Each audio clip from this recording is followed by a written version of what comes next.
Namaskar. I am Dheeraj Dhar.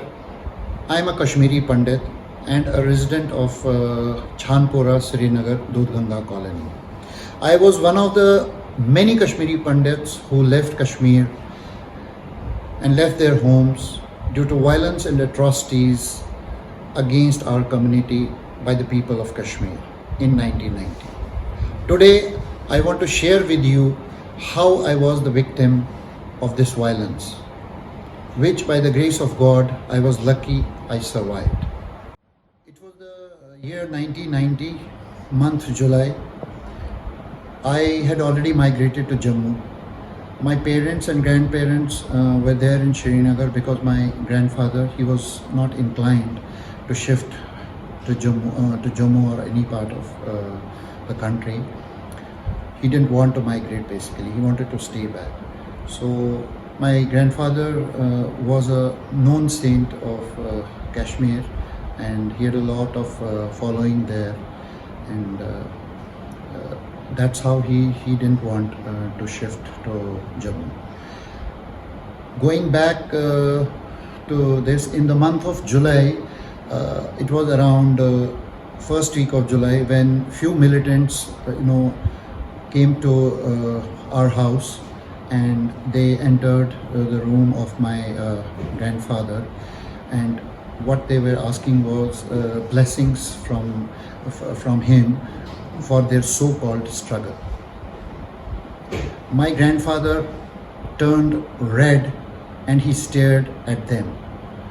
He was so furious, which the militants judged, and they left away, and they left our home that very moment.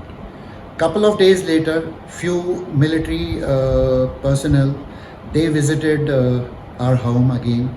They went, met my grandfather again and told him that he should migrate. And but Papaji Maharaj, he told them, okay, give me some time. We will get back to you. And they also left. In the meantime, now after a lot of chintan, my grandfather told his disciple, his close disciple, we used to call him Tayaji, and he told him, Vaimara pe main nearu. These were the words he said 15 days back, and it was around 6th or 7th of July. He said that Vaim pe main nearu. So then I was at Jammu, and we got a message on 30th of July that my grandfather passed. So he passed away, and next morning I flew to Jammu along with my Bua, and on the airport I remember the security person told me, Beta, I was 18-year-old that time. He said, you are young, and I advise you not to go to Srinagar. But being emotional, I didn't listen to him. I said, no, I want to go. My grandfather is expired, so I have to go. And so we flew to Srinagar. We completed the formalities of all cremation and all these things. And it was now the third day. It was the third day, yes. We were 7 to 8 people sitting in the room. It was around 8:30 or 9, and we were about 8 of us were there, all near and dear ones. And my mother was sitting besides me, and there was a window in front of me. And the window, it was our mistake. We didn't put the curtains. So outside it was dark, and inside we were visible. So the victim was identified. So the victim was visible, and it was a clear target for them. So the point is how they manage this. I'll go back a little bit. On the second day of my after the death of my grandfather, my friend came to my place. He told me that there's a phone call for you. So my friend, you must be knowing Professor Aslam Bhat. He was our neighbor, and his son came to. He was my best friend. He came to my house and told there's a call. So I went to their place, but there was no call there. And what he said, okay, maybe they might call back. He told me come inside. So I went inside a room where I saw 4-5 people sitting there, and they were not known to me. It is my thinking that it was the identification process which they had taken, which was there. I was identified there by the people, and then within 1 minute he again told me, okay, you can go now. So that's how I got a bit, I couldn't connect it, but I thought, what is this? And I took it lightly and I left back because there was no phone call. But from my point of view, it was the identification. So let me go back where I was. So there was a window in front of me, and outside it was pitch dark. I couldn't see anything from the outside, and they could see their target very clearly. And my mother was sitting besides me, and they shot from a pistol 6 rounds, and those 6 rounds, one hit exactly here, then second hit here, and the third one hit here. And after hitting, there was a somersault which I took, and my legs went up, and the next 3 bullets that those went into my legs slipped. In fact, they don't go inside my leg, and they slipped and created a hole and passed through my legs. There was a chaos in the room. Everybody, all 8-9 people, they didn't know what to do. They went away of the room, and they didn't know what had happened. Then they came back in the room and they saw me.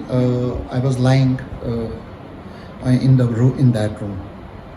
They took me there, and so my father took an immediate decision, and he rushed to the nearest CRPF picket where he was, the CRPF showed him the guns. They thought maybe he's some militant or something. So he said, oh, I am a Kashmiri Pandit and my son has been attacked. So they asked him to raise his hand. They frisked him, and then he told the whole story that this thing has happened. Then they came with Shaktiman. You all know about that Shaktiman truck, and 5-6 CRPF people came along with my dad. And then what happened when my dad entered the house? He looked like this, and he told my mother, "Chawin." See, this word hits me and haunts me as on today also. I shiver this sentence, "Chawin." So my dad didn't know when I will come back whether my son is alive or not. He was not aware about it. Whether my son will be there or he's dead. It's really painful when this sentence goes to my ears right now also. It gives me a lot of pain. I was put in the truck, and I was shifted to SMSGS hospital in Srinagar, where when I entered and admitted in the emergency.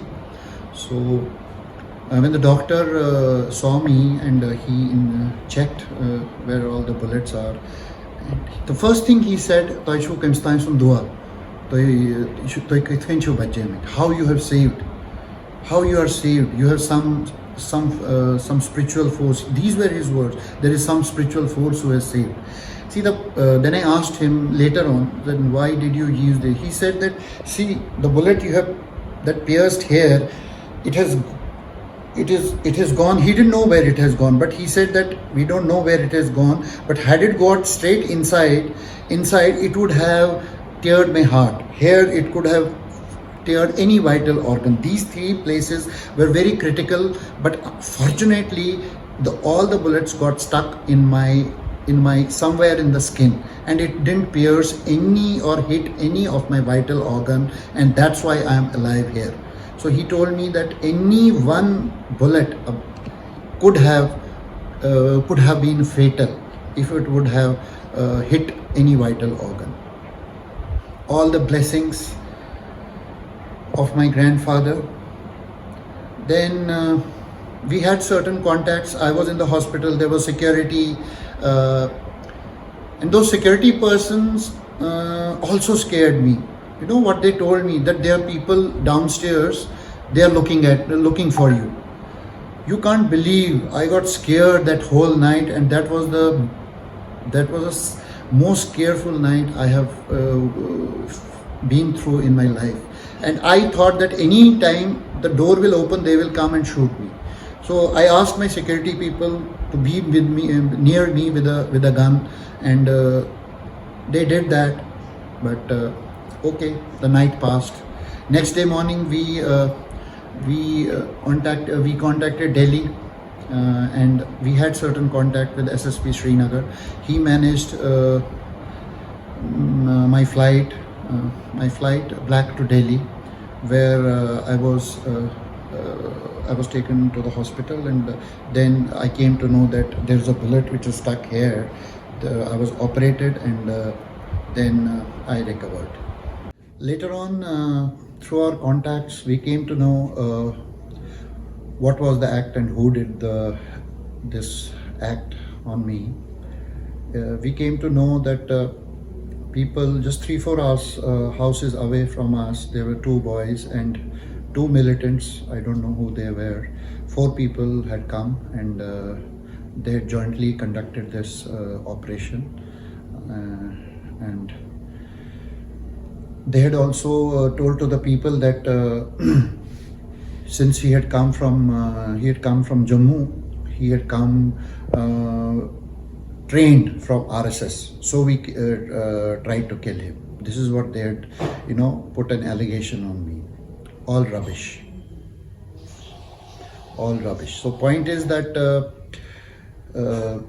these people of Kashmir at that point of time were wholly and solely involved, and were party to each and every gruesome murder of Kashmiri youths during those days. Those were hand in gloves with the people of Kashmir. Definitely they are now facing the music of what they have done. Right now, definitely they are being shown the right picture, and government is really after them. And we expect now government of India, the way they are moving, they will move ahead, restore normalcy, and that's what we are looking at. To conclude, I would thank Vistapit Aaj Tak to give where they have created a platform where people will come to know around the world what Kashmiri Pandits have faced and gone through in the valley when they were there, and people are sharing their experiences. We are getting videos every Sundays.